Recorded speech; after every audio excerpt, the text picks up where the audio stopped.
Impedance combines all of these things together in one term. So impedance can have resistance and it can have reactance, either inductive reactance or capacitive reactance. That's impedance. It's the combined effect of these components. So let's see, how do we write impedance? Impedance, the symbol for impedance is Z, is equal to, and we have good old-fashioned resistance. That's the simple part. And then we're going to have a plus or a minus sign, the symbol J, that I'll talk about more in a second, and the reactance X. So impedance is written as, first part, simple resistance, and then a plus or a minus value, and then the symbol lowercase j, and then another value which is the reactance. It could be capacitive reactance or inductive. Capacitive reactance or inductive reactance. But it's got two parts, the resistance and the reactance. The inductive reactance, XL, has a positive value. The capacitive value, XC, has a negative value here. And I'm going to tell you how to remember that. This is from Gordon West. I can't claim I invented this. Gordon West had a very clever way of remembering this. Eli the iceman. Eli has a hard job. He's got to go down to the truck, pull up the ice, put it on his shoulder, climb 3 flights of stairs, deliver it to Mrs. Jones, go downstairs, pick up another block of ice, deliver it to Mrs. Smith, and so forth. Eli's working hard. Eli gets hot from all this hard work. His temperature is high. Plus, the ice he's carrying is cold. The ice temperature is cold, minus. Got it? Ice is cold, Eli is hot. L, an inductor, has a positive reactance. C, a capacitor, has a negative reactance. Okay, if you saw the test right now, and they said it's a capacitor, is it positive or negative reactance? What is it, capacitor? Negative. Negative. Very good. See, you've just answered a whole new set of questions. You now know whether it's positive or negative. One of the neat things we're going to discover is when we have a combined inductor and capacitor in series, we can simply add them. In other words, an inductor would have a positive value, a capacitor would have a negative reactance. The positive and negative add together, and we may have potentially 0, or we may have a residual plus or residual negative, depending which was larger. A very interesting thing that we'll talk about later is what happens when you have an inductor and a capacitor, and the reactances are the same, so they cancel out. That would be a circuit like this, with an inductor in here, oops, an inductor, and a capacitor. And because of the frequency, we'll have a frequency generator over here. And because of the reactances cancel out, it has a positive value for inductance and negative reactance for capacitance, and they're the same, so they cancel out. That means there's no reactance, or no net reactance. The reactance, the sum of the two, the combined effect is 0 reactance. Reactance is what resists the flow of alternating current. If it's 0, what that means is that there's nothing to resist the current. And what happens is when you reach that point, the circuit oscillates. That means it's very easy for the current to go back and forth through it. That is what defines the frequency, the resonant frequency of a circuit, is when the reactance is 0. That is, the inductor reactance cancels the capacitor reactance. When you get those two and they balance out to 0, that means that there's no reactance, no net reactance left, and because of that, the circuit has a resonant frequency. It oscillates well at that frequency. Yes? Is this kind of like how a tuner works? Exactly how an antenna tuner works. Excellent question. An antenna tuner works, you've got the antenna up here, feed line, you've got a tuner here. Because the length of the antenna is not matched properly for the frequency, the net effect is either an inductor or a capacitor, depending on whether the antenna is too long or too short. But it appears to be an inductor or capacitor. If the antenna was exactly cut right, then you'd have a pure resistance. You wouldn't have any reactance. But if the antenna is the wrong length, which they're always a little bit wrong, you're going to have a net reactance of inductance or capacitance. What the tuner does is put in the opposite of that to cancel it out. So if the antenna has an inductive reactance, the tuner puts in a capacitive reactance, and the two cancel out, and you have resonance. That's what an antenna tuner does. It cancels out, negates, or balances the reactance. All right, back to here. So we talked about this. So this is important. Impedance is resistance plus J times reactance. Everyone got that concept down. Two parts, resistance, J times reactance. We know about XC and XL, and we know the signs of those two. You guys have already covered half the material. And this is fantastic. Dave, how are we doing? Am I doing okay? Please carry on. Okay. If you would save the power factor stuff to later. Yes, I will do that. That sounds fine. Yeah, we'll do that fine. That'll be fine. So let's move on. We'll forget about power factor for now. That's a good thing for later on. What we will do, we'll now talk about polar rectangular coordinate conversion. This is the other big part of the extra class math. And we finish that up, then Dave will take over and show you how to solve these problems. Polar rectangular coordinates. This is relatively easy to explain compared to phase.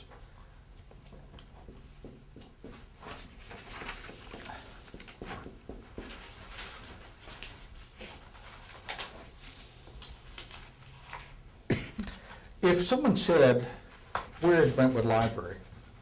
Let's see here. Lori, you want us to take a break for a minute? Right now. Okay. Can we stop recording just a second? I hate to have everybody miss this.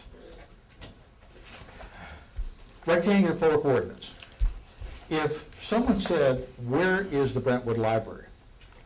There are a couple of ways you could describe that. One way would be to say the latitude and longitude of Brentwood Library is such and such. I don't know what our latitude and longitude are, but it'd be so many degrees west longitude and so many degrees north latitude. Latitude and longitude. That is an example of more or less rectangular. It's actually spherical coordinates, but for the point of the, sort of help me here a little, give me a little slack. That would be an example of rectangular-like coordinates, latitude and longitude. In the case of a point on the plot, we normally talk about a certain x value and a certain y value. So we could say this point, well, I'll use the same coordinates they use in the examples. We'll say this point is over 12 on the x and up 5 on the y. So the rectangular coordinates of this point are 12, 5. That is a way of describing the location of that point on the chart, just like the latitude and longitude of Brentwood Library. The other way we could describe where the Brentwood Library is we might say this is 5 miles southeast of Brentwood city. That is an example of polar coordinates, because here we're talking about a direction and a distance. The distance being, I don't know how many miles it is, we'll say 5 miles from Brentwood. That's the distance. The direction being south-southwest. We might say, be more technical, we'd say, let's see here, 190 degrees. 190 degrees south-southwest of the city of Brentwood. That is a way of describing it in polar coordinates. The same way here, we can describe this point, we did it rectangularly this way, but we can also say that it's a certain distance, r, from the origin, and a certain angle, theta, rotated up from the x-axis. This is a theta Greek symbol. I can't draw it very well. So this is the rectangular form. We can also do the equivalent in terms of the polar angle is 13, a distance of 13, and an angle of, what is it, 22.6 degrees. 22.6 22.6 degrees. This is the polar representation of the position of this point. A distance of 13 from the origin with a line rotated up from the x-axis by 22.6 degrees. Both of these descriptions are of the position of the same point. They are equivalent descriptions of the point, just like latitude and longitude versus so many miles southwest of Brentwood are equivalent descriptions of this location. Any questions about that part before we move on? Okay, good. This, by the way, the symbol, it looks like a less than sign. It is not a less than sign. A less than sign is this. An angle symbol comes down and then is flat on the bottom like that. So that is an angle symbol. It means an angle, 22.6 degrees. So now the question comes up, how do you convert between rectangular and polar coordinates? And that there are a bunch of questions on the exam having to do with how you convert between rectangular and polar. I'm going to teach you what I would call the traditional method. Dave is going to teach you the simplified calculator method, which eliminates a lot of steps. So you're probably going to want to use Dave's method. You're never going to use mine. Please go ahead. But it'd be kind of nice to sort of understand the principle behind this. So I'm going to explain the traditional way of doing this. Let's go from from rectangular to polar. So let's work on that first.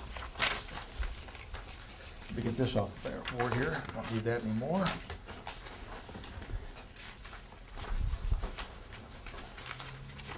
And we want to go from rectangular to polar. Okay, what did we say the rectangular coordinates at this point was? That was 12, comma 5. So we're starting, that's what we're given. We're given the value of 12.5. We want to convert that into polar. How are we going to do it? Well, let's start with something real simple.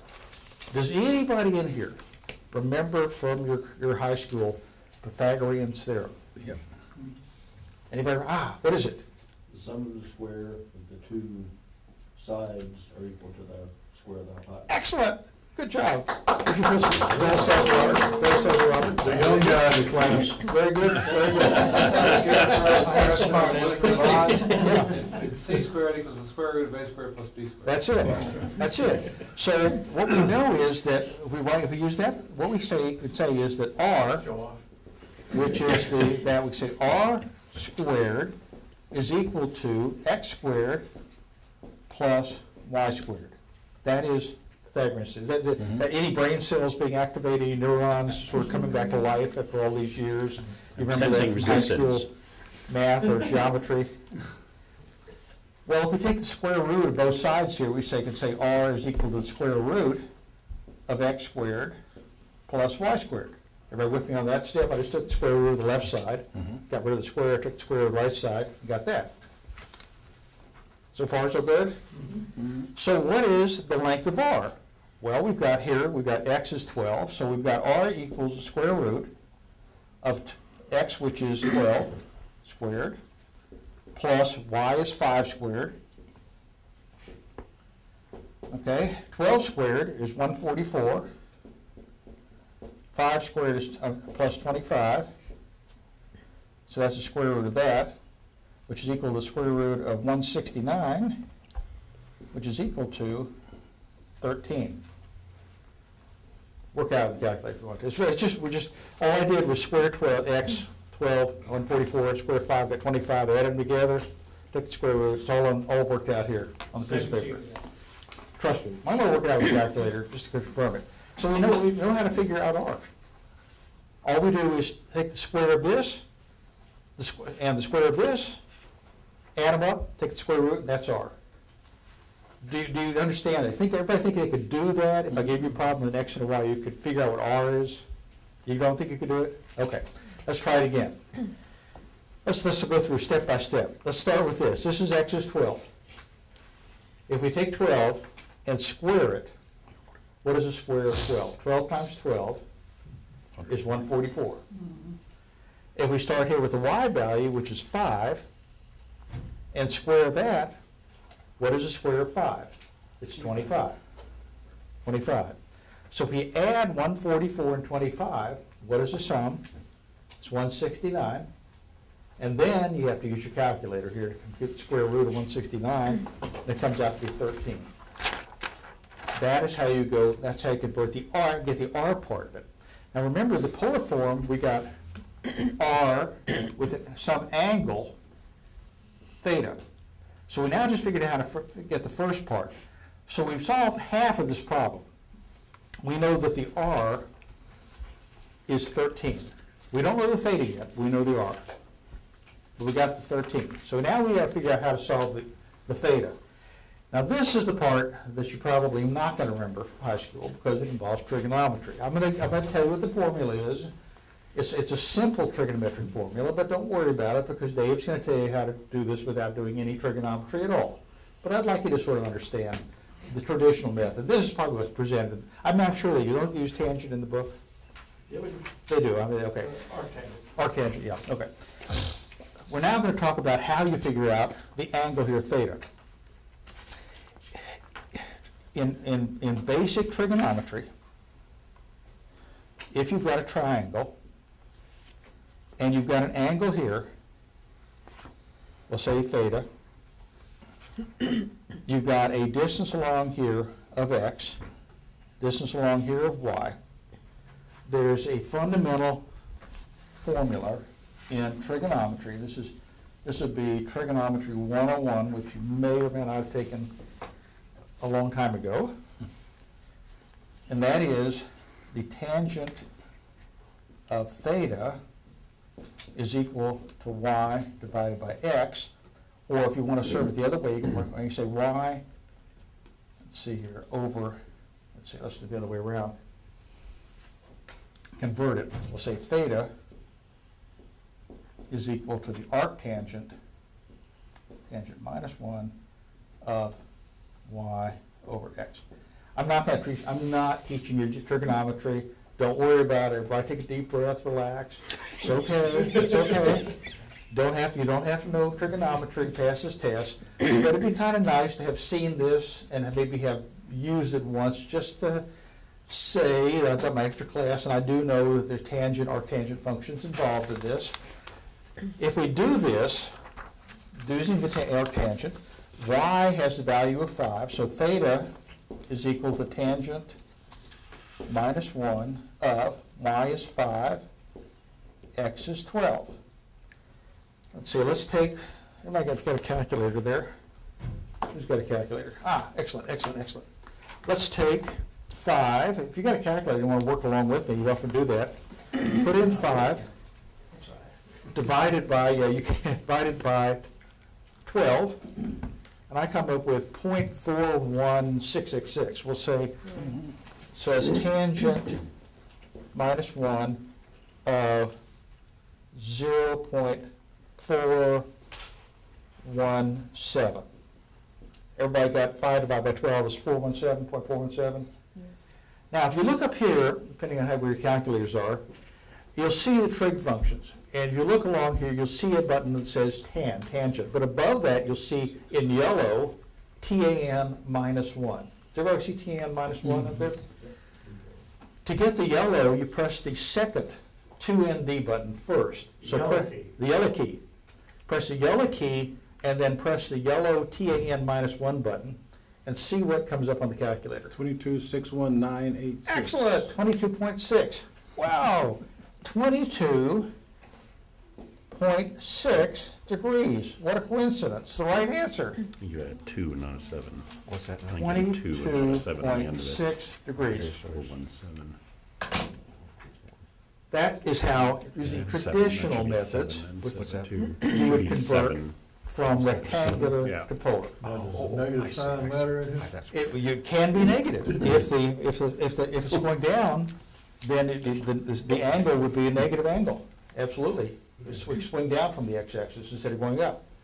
That is the traditional method of converting rectangular to polar coordinates, and probably the way they explain it in the ARL manual. Is that right? Is that how they do it? I imagine it is. Pretty sure it is. Okay, we're going to do what? We're going to do the other way around, and then it'll be Dave's turn. So here we go. We're going to do the other way around from, that was rectangular polar. We're now going to do polar to rectangular. And this fortunately or unfortunately is all trig. Simple trig, it's all trig. So now we want to go from the polar to the rectangular form.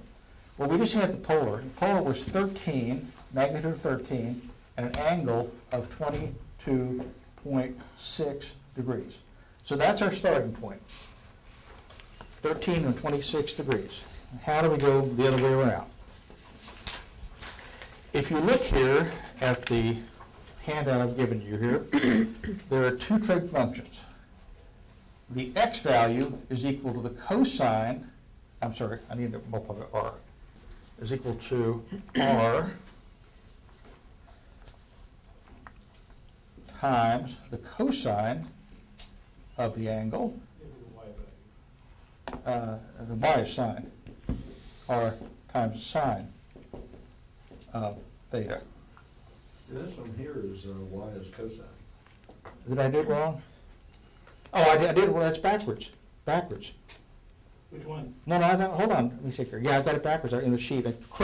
Everyone correct your sheet. Well, no, they come up with the sine of 13. Yeah. Is that right? Let me That's check right. here. X? If you take the Sine. sine of 22 times 13, No, it's that's 5. that's just flat out not right. It's the X. Well, The x and the y are different. the X, the X, that is wrong. I made a mistake in this. The X should be the cosine function and the Y should be the sine function. I'm sorry. Sorry. Everyone please correct that. It should be X equals R times the cosine of the angle and Y equals R equals sine. Laura, put that on the errata sheet for the class, please. Everyone got that correction? Or exchange cosine and sine of those formulas. And also in the calculations later on. I'm sorry. Let's work it out now. Let's figure out what it's going to be if we plug in the numbers. Those are the formulas. For this particular problem, x is equal to r. What's the r? That's the 13. 13 times the cosine of 22.6, and y is equal to 13 times the sine of 22.6. Can anyone would like to do that on the calculator? Let's work it out. Let's put in 22.6, and then let's hit the cosine button. We've got 22.6 enter, hit cosine, and I come up with 0.923. Everybody agree with that? Mm-hmm. Now hit the times button and put in 13, and I come up with 12.001. Everybody agree with that? Yep. Now let's do the same thing for this one. That is the x value. That's the x value.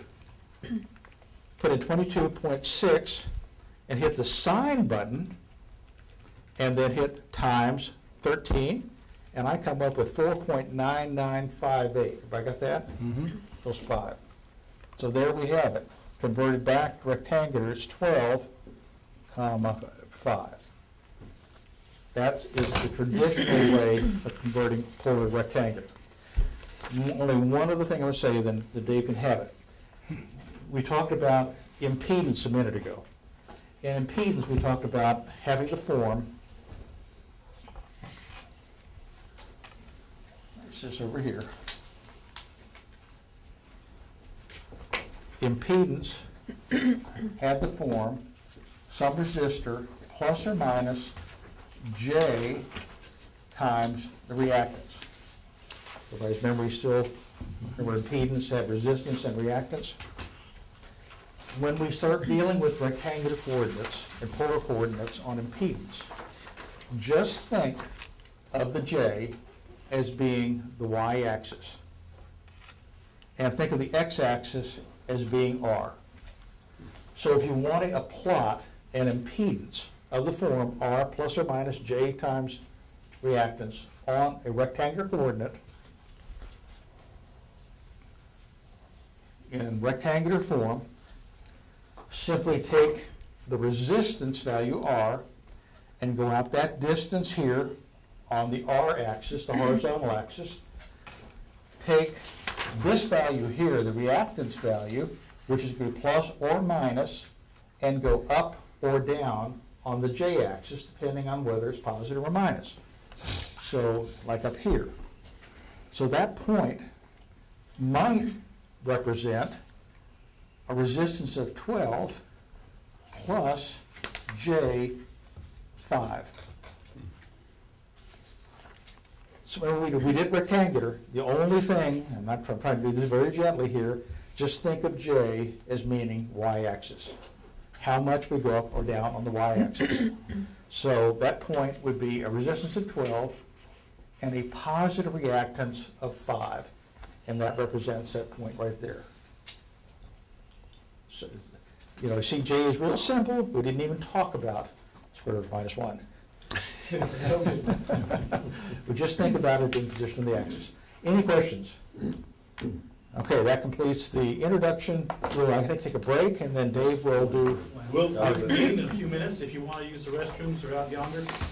And we'll open the door and leave it open for about 10 minutes. Yep. This video's gonna be. Yeah, I see you. Yeah. I see you does the same way they use this machine, so. Ah, Well, that was the stuff you put on the This will make you work harder. Oh, does it? Oh, yeah. You gotta push tangent and then push it in parentheses. When you put in a number and close the